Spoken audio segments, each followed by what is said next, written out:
So, finally we got the final Primogem numbers, and with about 5 days left until version 6.3 starts, I can now give you the full Phase 1 only breakdown that so many of you guys requested lately.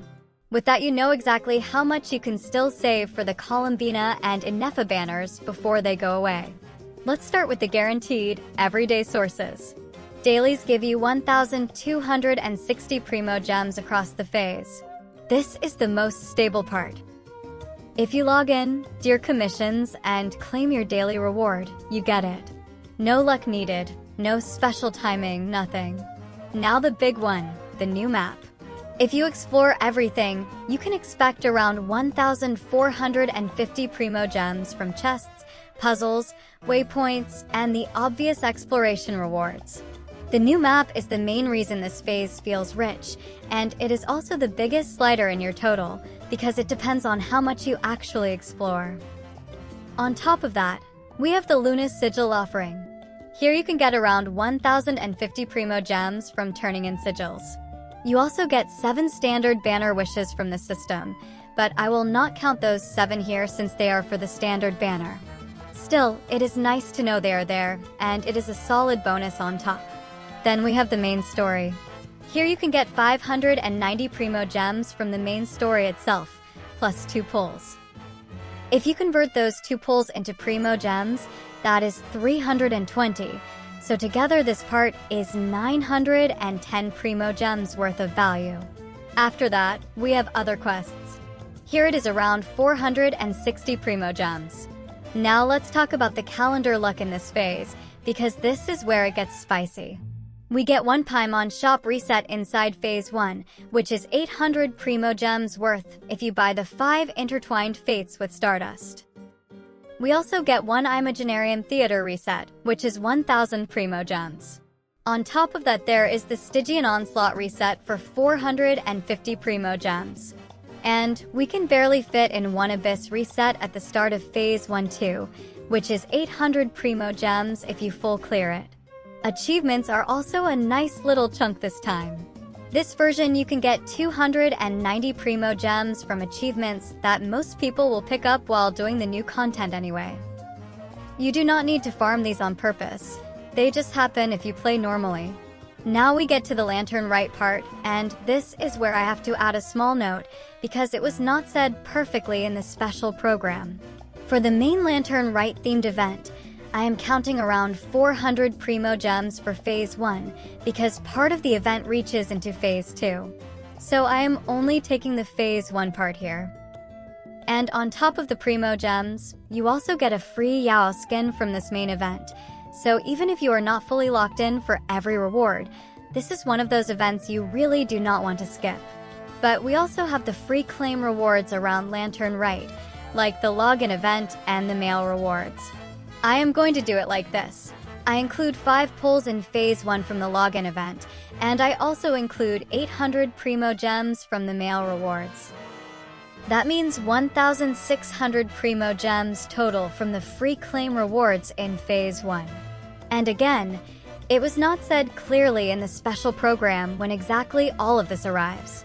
I am assuming it comes together with the Lantern Rite themed event, even though that event is half still in Phase 2. If I am wrong and you know the exact timing, let me know in the comments for sure. Next, we have the Shutter Flash Memory Hunt event, which gives 420 Primogems. For codes, keep your expectations realistic. In Phase 1, we usually get 1 code around the version that is worth 60 Primogems. But the special program codes are not in Phase 1. They always come in Phase 2. So subscribe so you never miss free Primogem codes, because those are the easiest Primogems in the game and people still miss them every patch. We also have the update maintenance compensation, which is 600 Primogems, as usual, ready to get claimed in your mailbox. And then there are the other sources that people always forget, and this is exactly where a lot of people lose free pulls without even noticing. Character trials are a simple example. Every time we get new banners, you can go in, do the short test runs, and grab the rewards in like a few minutes, and it is basically free Primogems for clicking a button. The Battle Pass artifact upgrading task every reset is similar. You just need to upgrade a few artifacts to level 20 and you get more Primogems that many people sadly miss. Then we have web events and community events, and these are always the sneaky ones because they are not all inside the game menu, but in your mailbox. For example, the web event, where the moon returns, runs from January 14 until January 25, and it can give you a nice little extra on top if you actually log in and claim it. And there is also a community event running from January 12 until January 15, which also gives a few Primogems. These community events are usually quick, but they're easy to miss, because if you do not check, you simply never see them. None of these are huge alone, but together they matter. That is why for all of these small sources combined, I am counting 550 Primogems. It is not one single big reward, it is a lot of small pieces, but together it can be the difference between I am one pull short and I actually hit the pity in time. So now let's add it up for the free-to-play total. With all of these sources combined, we land at 12,100 Primogems for Phase 1. That is around 76 pulls.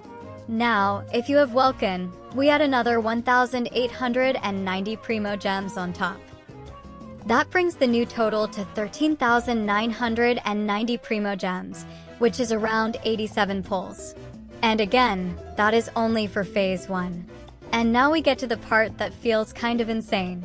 74 pulls in just one phase is massive when you think about it.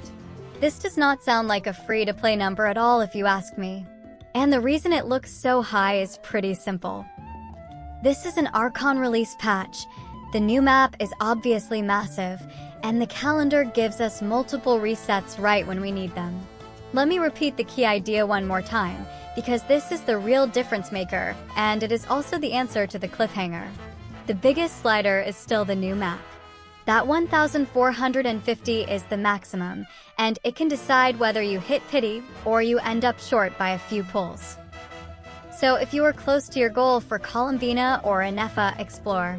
Do your puzzles. Grab your chests. Turn in your sigils. This is the part that can turn almost into I actually got it.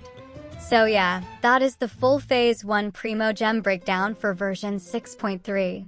Tell me in the comments who you are pulling for, Columbina or Ineffa, and how many pulls you still need. And if you want the same breakdown for Phase to the moment we have the timing, tell me in the comments and I will do it the same way, clean and only with sources we can actually count. Good luck with your pulls, don't miss your free stuff, and I will see you in the next one.